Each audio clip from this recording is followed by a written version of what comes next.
Hello, dear viewers. Welcome back to GB Educator. This is your educator Gami Bogo, and today we will be discussing on Unit 7 of Class 12 Biology. और ये Unit 7 के अंदर में है आपका chapter genetics and evolution. ठीक है, तो जेनेटिक्स क्या है, इवोल्यूशन क्या है, we'll discuss into this video with beautiful slides and the notes. ठीक है, तो और ये जो slides होगा, I want to repeat कि ये जो slides होगा it will be very helpful for your CBSE exam answer writing. और जितने भी PGT और TGT preparing जो students हैं, it will be very helpful for them. Okay, so keep watching the video. You see, whenever we talk about this one genetics, तब हम लोगों को आइडिया आता है इनहेरिटेंस पैटर्न को लेके. ठीक है, and it was because of this work of Mendel. ये एक जेनेसिस्ट है.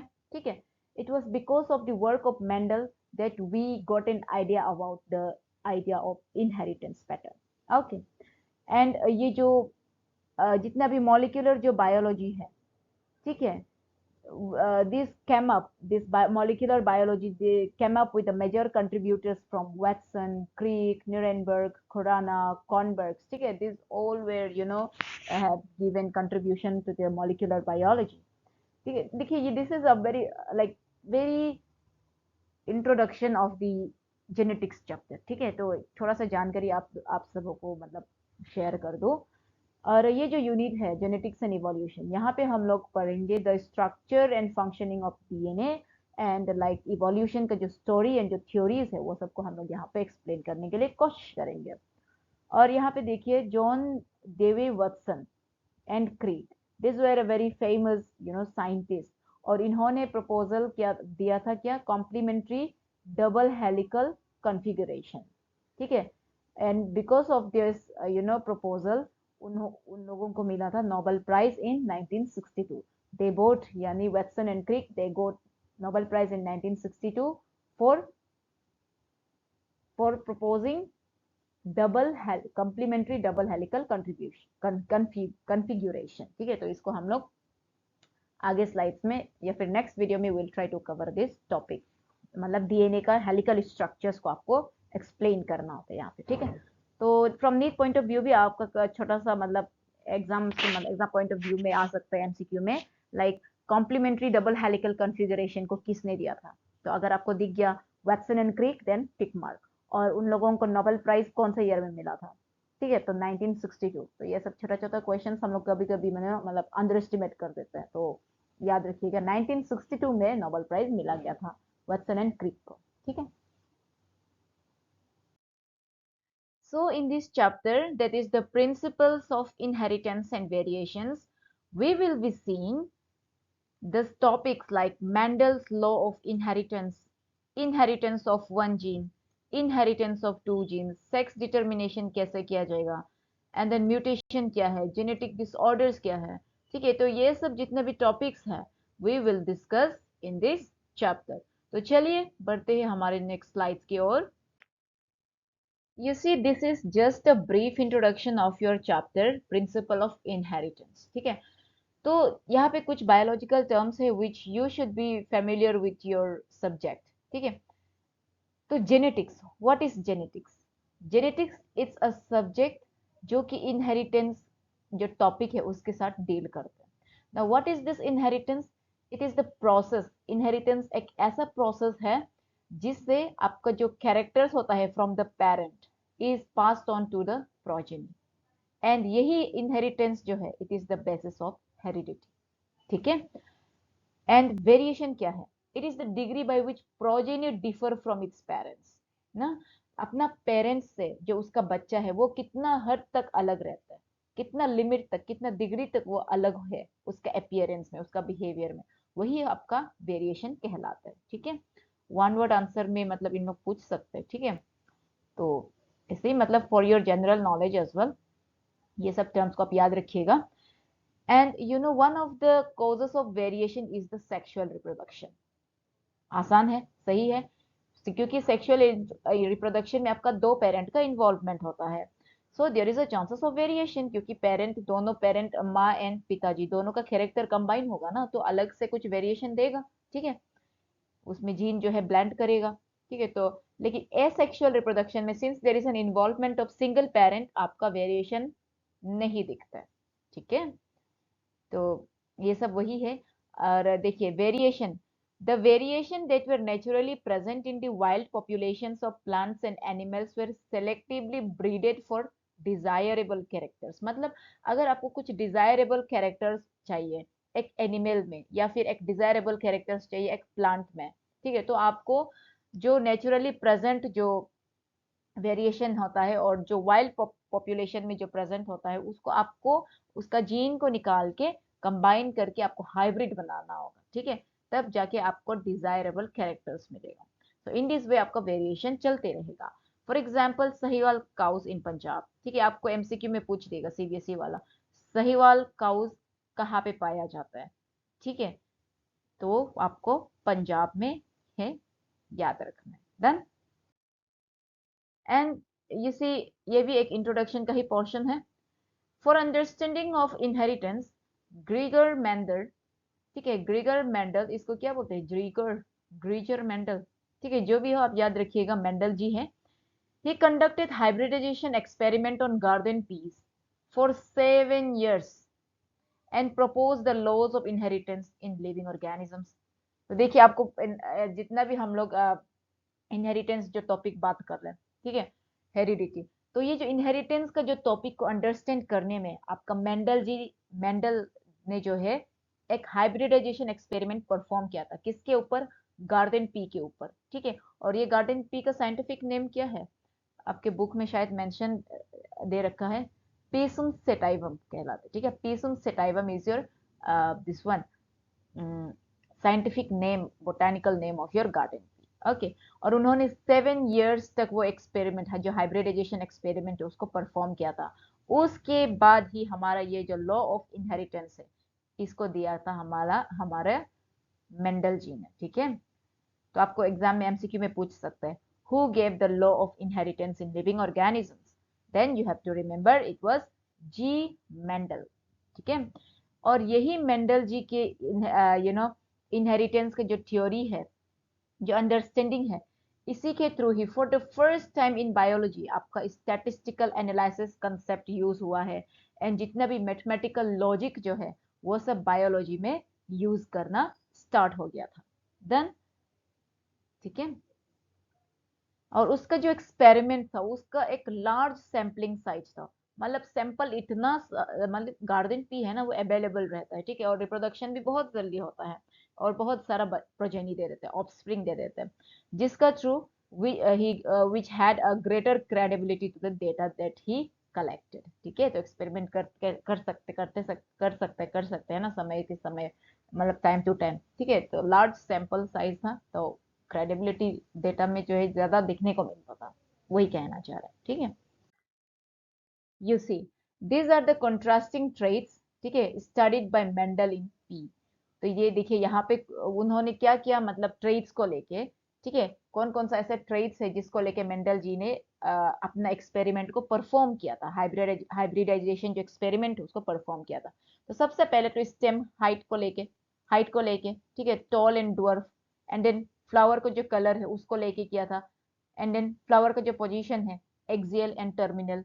एक्सियल मीन्स व्हाट, मतलब एक्सियल मीन्स आपका ये एक प्लांट है, और अच्छा ये देखिए यहाँ पे दे रखा है, यही पे तो दे रखा है, this one is your axial flower position, देखिए यहाँ पे है, ये यहाँ पे तो नहीं है ना एक्सिस में, ठीक है, तो ये आपका एक्सियल, ठीक है। एंड देन आपका ये है आपका टर्मिनल, यहाँ पे देखिए ये बीच में टर्मिनेट कर जा रहा है फ्लावर, ठीक है।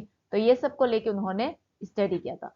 और पोर्ट शेप, ठीक है, पोर्ट शेप क्या था, इनफ्लैटेड कंस्ट्रिक्टेड था ना, किया था, ठीक है, मतलब ये वाला पोर्ट, ये देखिए दिस वन, आपने देखा होगा ग्रीन मटर जो ताजा ताजा करके आता है, ठीक है, पोर्ट शेप क्या वो कंस्ट्रिक्टेड था या फिर क्या वो इनफ्लैटेड था, एंड देन पोर्ट शेप क्या वो ग्रीन कलर था या फिर येलो कलर का था, ठीक है। एंड देन शीट का जो शेप था क्या वो राउंड था या फिर रिंकल था। कभी आपने देखा भी होगा कुछ मटर जो होता है ड्राइड वाला जो आता है, ठीक है, उसमें कभी कभी आपको राउंड शेप भी मिलते हैं, कभी कभी रिंकल शेप वाला भी मिलते हैं, है ना।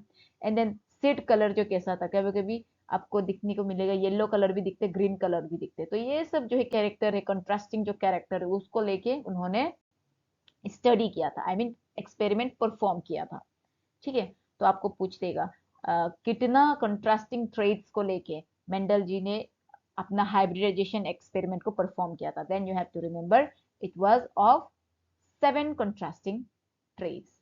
डन।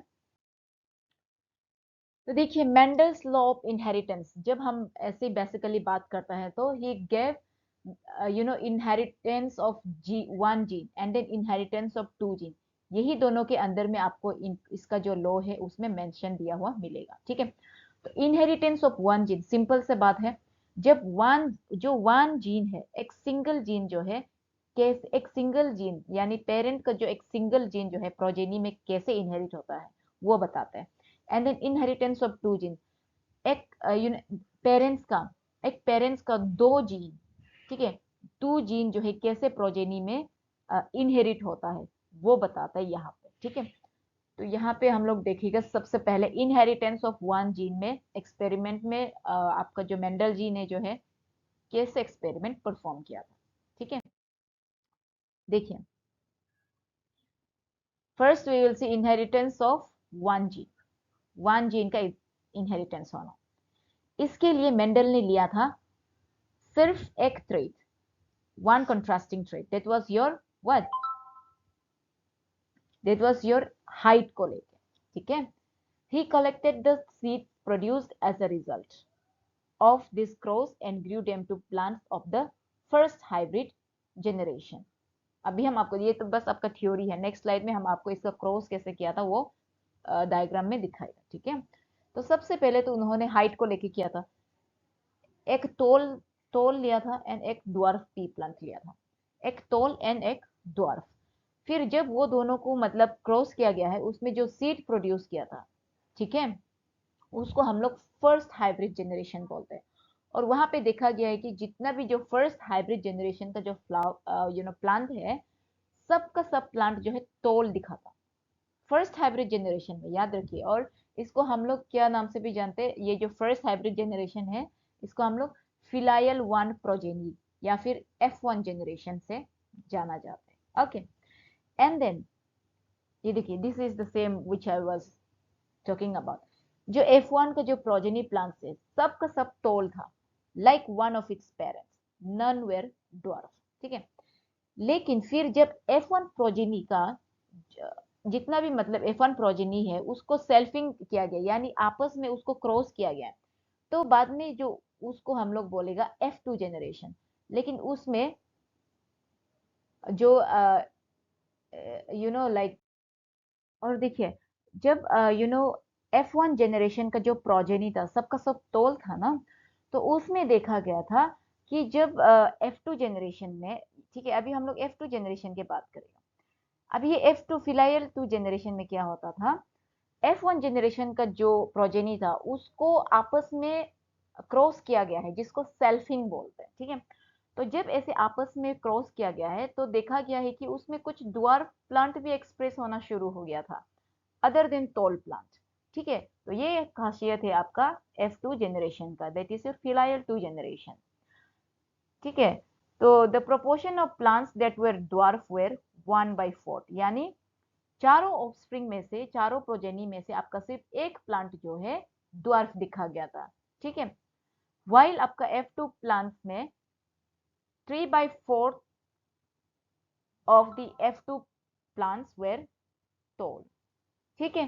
तो वो है मतलब चारों ऐसे जो 3 प्लांट जो है वो तोल दिखा गया था। लेकिन F1 जनरेशन में क्या था, सबका सब तोल था ना, डिफरेंस वही है।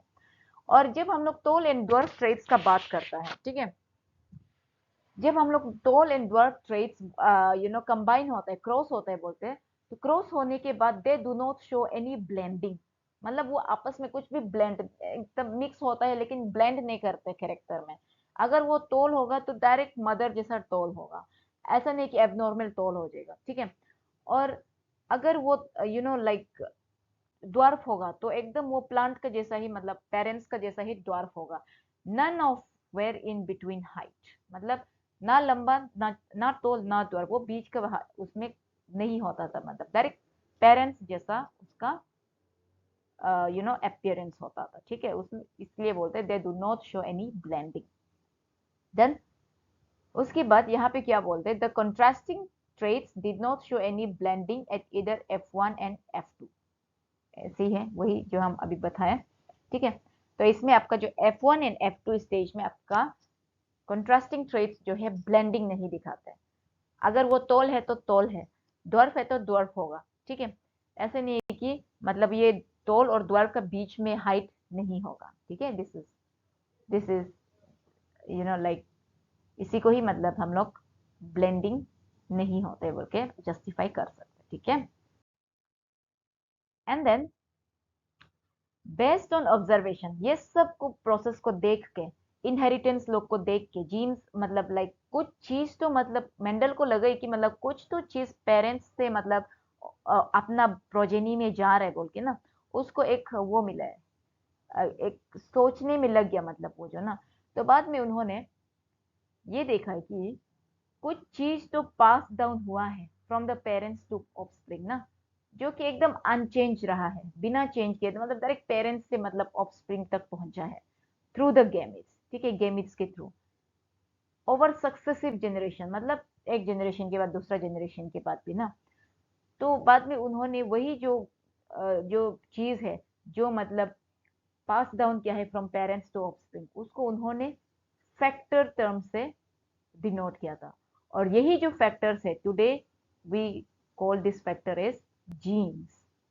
देन तो आगे आपको एग्जाम में पूछेगा व्हाट इज जीन्स, है ना, 5 मार्क्स के लिए, तो आपको कुछ समझ में नहीं आएगा। जीन्स तो हम लोग को सिर्फ पता है वो एक it is a unit of inheritance, उसको लिख के बस कहानी खत्म, ऐसे नहीं। अब थोड़ा सा मतलब उसको इलेबोरेट करके आप सुंदर से उसको एक्सप्रेस कर सकता है फॉर अ 5 मार्क। ठीक है, तो सबसे पहले you write genes are the units of inheritance. They contain the information that is required to express a particular trait in an organism. ठीक है, जितना भी हम लोगों का अंदर में जितना भी कैरेक्टर्स होते हैं, ठीक है, तो वो सबको एक्सप्रेस करने वाला कौन है, एक्सप्रेस कराने वाला आपका जीन्स है। ठीक है, इसीलिए बोलते हैं they contain the information that is required to express a particular trait. ठीक है, और ये जो जीन है which codes for a pair of contrasting traits are known as alleles. Alleles भी it is a kind of gene। ठीक है, जो हम लोगों को बताएगा कि अगर एक इंसान जो है टॉल होगा ना शॉर्ट होगा, वो बताएगा आपका एलिल्स। फिर कोई इंसान जो उसका जो आंख का जो आई बॉल है, क्या वो ब्राउन होगा, क्या वो ब्लैक होगा या फिर ब्लू होगा, वो बताएगा आपका अलील्स।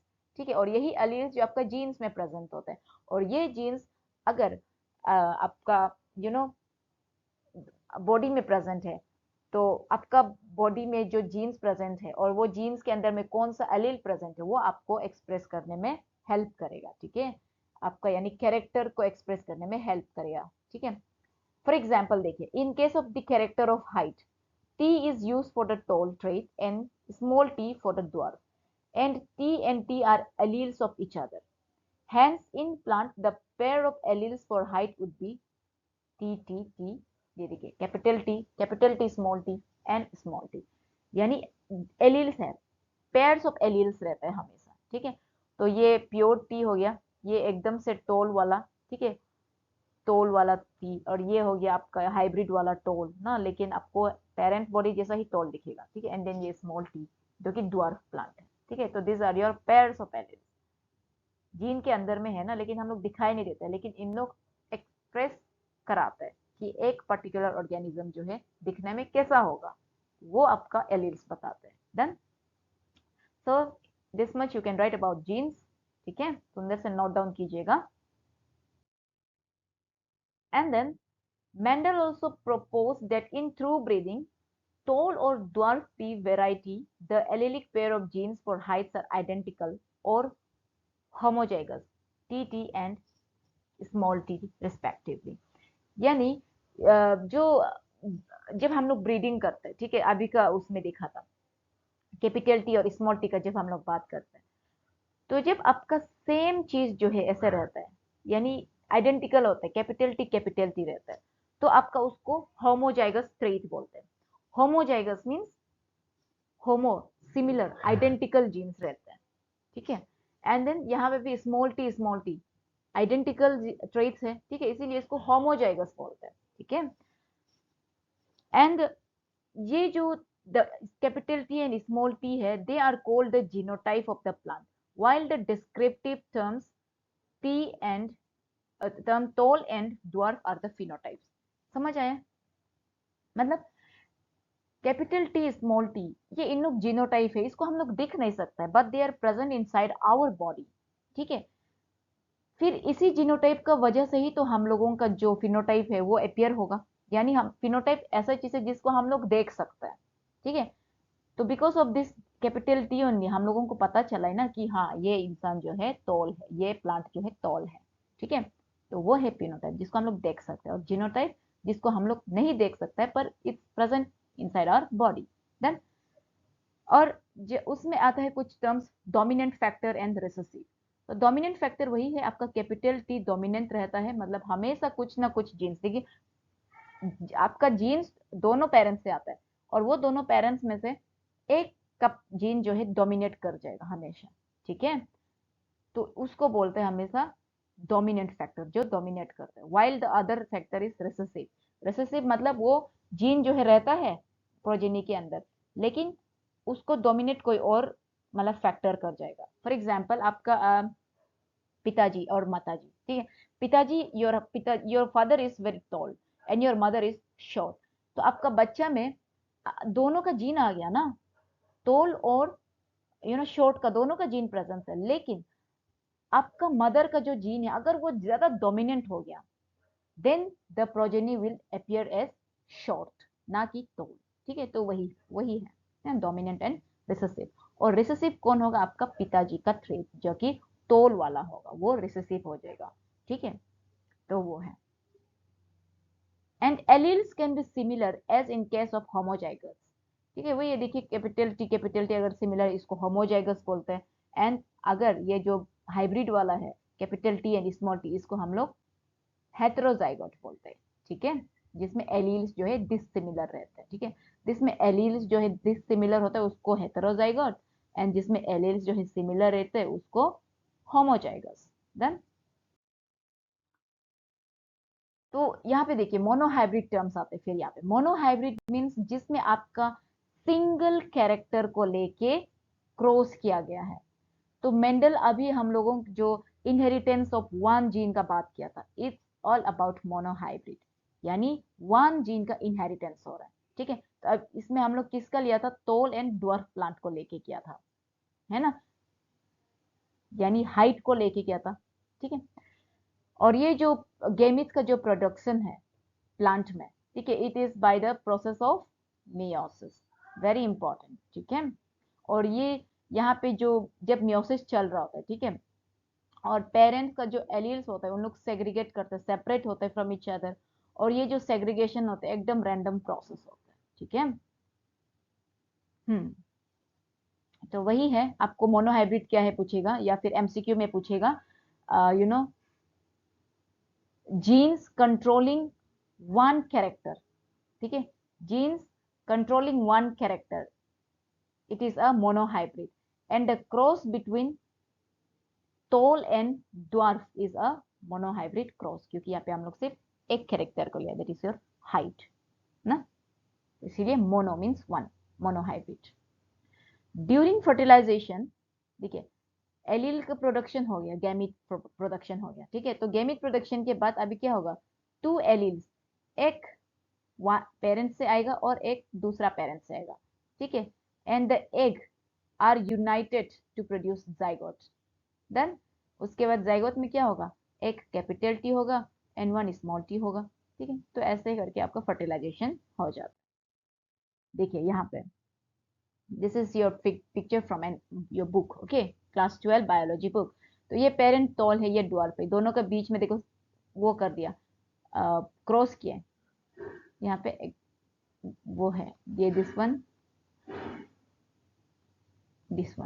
एंड देन ड्वार्फ को हम लोग स्मॉल टी से एक्सप्रेस करते हैं। तो अगर ये दोनों को हम लोग क्रॉस करने से हम लोगों को मिलता है टी टी, ठीक है, capital T and small T.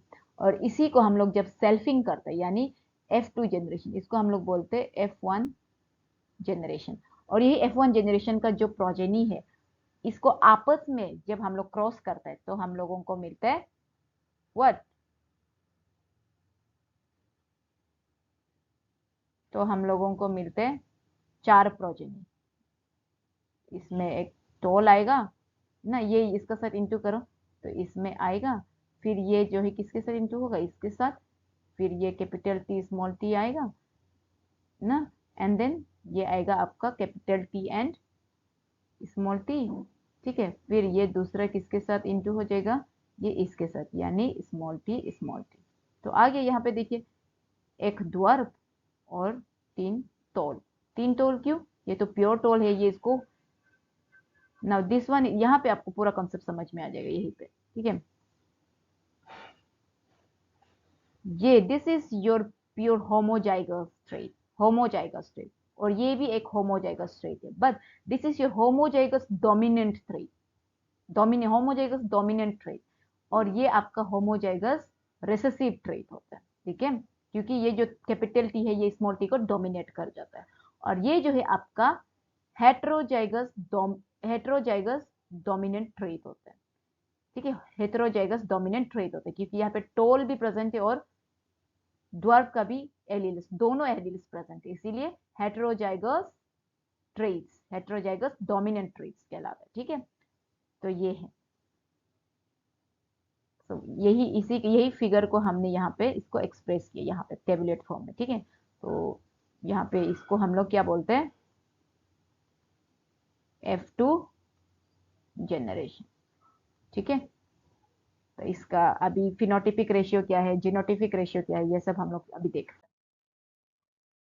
तो पनेट स्क्वायर, पनेट स्क्वायर क्या है बोलने से, ये पनेट स्क्वायर के थ्रू आपको पूछ देगा व्हाट इज पनेट स्क्वायर। तो आपको सबसे पहले बताना है पनेट स्क्वायर को एक ब्रिटिश जेनेटिसिस्ट ने दिया था जिसका नाम है रेजिनल्ड सी पनेट। और ये एक ग्राफिकल रिप्रेजेंटेशन है जिसमें आप कैलकुलेट कर सकता है the probability of possible genotypes of offspring in a genetic cross, ठीक है। और इसमें क्या होता है कि आपका जो पॉसिबल जो गैमेट्स होता है उसको 2 साइड्स में लिखते हैं, यूजुअली कहाँ किस किधर किधर किधर लिखता है, एक तो टॉप में लिखते हैं और एक तो लेफ्ट कॉलम साइड में लिखता है, ठीक है। और जितना भी पॉसिबल कॉम्बिनेशन होता है क्रॉस करके जो प्रोडक्ट मिलता है उन लोगों को बॉक्स के उसमें अंदर में स्क्वायर के अंदर में रिप्रेजेंट कर, डन, ठीक है। देखिए this is your Punnett square, Punnett square में क्या है, देखिए this is your toll tall plant. तो आप यहाँ पे ही एक पनेट स्क्वायर बना लीजिए, I try to show you from here only,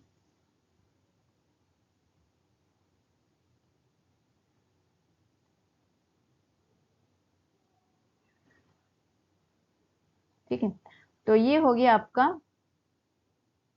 male gamete, एक मेल तो होना पड़ेगा ना और एक फीमेल भी तो होगा ना, so this is your male ना, and this is your female, ठीक है, दिस इज योर फीमेल। तो अगर ये दोनों में होने से क्या होगा, डबल टी आ जाएगा, ये इसको इसको इंटू करो, फिर ये और ये होगा, क्रॉस कर जाएगा capital T and small T, and then ये दोनों फिर क्रॉस करो capital T and small T, फिर ये और ये क्या होगा, small T and small T, ठीक है।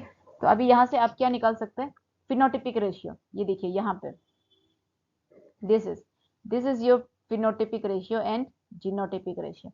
फिनोटिपिक रेशियो जिसको हम लोग देख सकते हैं, फॉर एग्जांपल कितना प्लांट टॉल है कितना प्लांट ड्वार्फ है वो बताने के लिए। तो अगर आपको पूछेगा मोनोहाइब्रिड जो क्रॉस है उसका फिनोटिपिक रेशियो क्या है, तो आपको याद रखना है इट इज योर 3:1 रेशियो, यानी आपका 3 प्लांट जो है टॉल है और दूसरा 1 प्लांट जो है क्या होगा, ड्वार्फ है, ठीक है। तो यहाँ पे देखो 3 प्लांट जो है आपका 1 2 3 दिस 3, ये तीनों आपका प्लांट टॉल है ना, और ये आपका शॉर्ट है, ठीक है, ड्वार्फ है। और आपको पूछेगा जीनोटिपिक रेशियो। जीनोटिपिक रेशियो क्या है? ऐसा ट्रेट जो ऑलरेडी जीन्स में प्रेजेंट है लेकिन हम लोग उसको देख नहीं सकते, but because of that trait only हम लोग फिनोटिपिक रेशियो देख सकते हैं, ठीक है। तो जीनोटिपिक जो रेशियो है उसका है 1:2:1, आपको याद रखना है 1:2:1, ठीक है, याद रखो।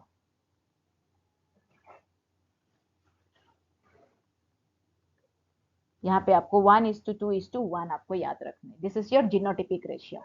तो जीनोटिपिक रेशियो निकालने के लिए आप जस्ट मेरिट स्क्वायर से यहाँ पे एक शॉर्टकट बता देता है, आप इसको काट दो, है ना। यानी आपका टी कितना है, 1 है, यू सी दिस, ठीक है। पनेट स्क्वायर के नीचे देखो और ये टेबल देखो, स्क्वायर पनेट स्क्वायर देखो, जिसको हम आपको एक्सप्लेन करने का कोशिश करें, ठीक है। तो टी कितना है, यहाँ पे 1 है, इसीलिए 1 है जीनोटाइप। एंड देन ये जो प्रॉपर हेट्रोजाइगस जो ट्रेट है, डोमिनेंट ट्रेट है, कितना है, 2 है, मिडिल से डायरेक्ट कट करो तो वही बता रहे, देखिए 2 है। और जो रेसेसिव जो जो ड्वार्फ जो प्लांट है उसमें रेसेसिव जो ट्रेट है वो कितना है, होमोजाइगस रेसेसिव 1 है ना, तो ये 1 है। तो ऐसे होके आपका जीनोटिपिक रेशियो भी हम लोग पता चल सकते हैं, ठीक है। तो ये सब वही है, आप एक बार गो थ्रू कीजिएगा पनेट स्क्वायर से हम लोग कैसे जीनोटाइप निकालें। तो यहाँ पे देखिए F1 जो प्लांट होता है उसका जो जीनोटाइप होता है, जब हम लोग सेल्फ पॉलिनेट किया था ना, तो उसमें the produce gametes of this genotype T and T in equal proportion ना, इक्वल प्रोपोर्शन में जीनोटाइप मतलब देता था, दैट इज 1:1 में, ठीक है। याद है ना, जब हम लोग टॉल प्लांट और ये शॉर्ट प्लांट को हम लोग जब वो किया था, क्रॉसिंग किया था, तो उसमें हम लोगों को इक्वल प्रोपोर्शन मिला था, इक्वल प्रोपोर्शन ऑफ प्रोजेनी मिला था, that is toll, capital toll भी एक है और स्मॉल टी ड्वार्फ भी एक है ना, जीनोटाइप बराबर मिला था, ठीक है। और पनेट स्क्वायर से हम लोग ये क्लियरली देख सकते हैं कि 1/4 of the random fertilization leads to T ना, and then 1/2 lead to T and 1/4 to T, ये आपका इसका बता रहे, F2 जनरेशन का बता रहे, ठीक है। F2 जनरेशन में 1/4 मतलब आउट ऑफ आपका 4 प्रोजेनी, आपका एक प्रोजेनी जो है टी जीनोटाइप दिखाता है, अभी हम लोग देखा था, है ना। उसके बाद आपका 1/2, यानी आपका याद कीजिए जब हम लोग बोला था heterozygous, this one heterozygous dominant plant, ठीक है, जिसमें कैपिटल टी और स्मॉल टी रहते हैं दोनों, तो उसमें दो तो था ना, तो इसीलिए 2 1 2, तो ऐसे करके आपका 1 आया, उसको कंफ्यूज नहीं होएगा, ठीक है।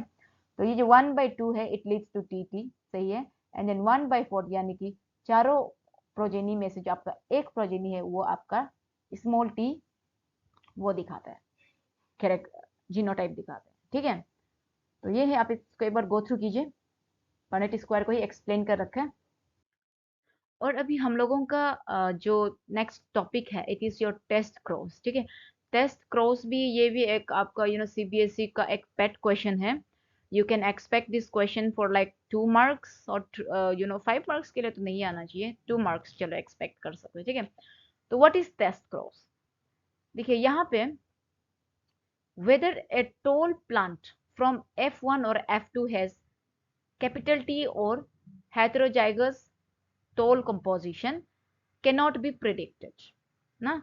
एक टॉल प्लांट में क्या होता है, कैपिटल टी 2 वाला हो सकता है या फिर कैपिटल टी स्मॉल टी हो सकता है, तो कौन सा प्लांट में कौन सा जीनोटाइप है वो समझ में नहीं आता है। इसीलिए उसको डिटरमाइन करने के लिए मेंडल जो है plant tall plant from F2 का जो टॉल प्लांट है, ठीक है, F2 जनरेशन का जो टॉल प्लांट है उसको किसके साथ क्रॉस किया है, ड्वार्फ प्लांट के साथ, यानी पेरेंट ड्वार्फ वाला पेरेंट प्लांट के साथ, उसी को टेस्ट क्रॉस बोलते हैं, ठीक है। फॉर एग्जांपल देखिए, सिंपल से बात है, देखिए ये हो गया आपका suppose tall plant from F2, ठीक है, और यही जो टॉल प्लांट है F2 का, इसको क्रॉस किया। अच्छा चलो रहने दो, ये स्टार्टिंग से बता रहे हैं। आपको याद है टेस्ट क्रॉस, मोनोहाइब्रिड क्रॉस कैसे कराया था, है ना। This is your capital T small T, और ये दोनों मिलके क्या बनाया था,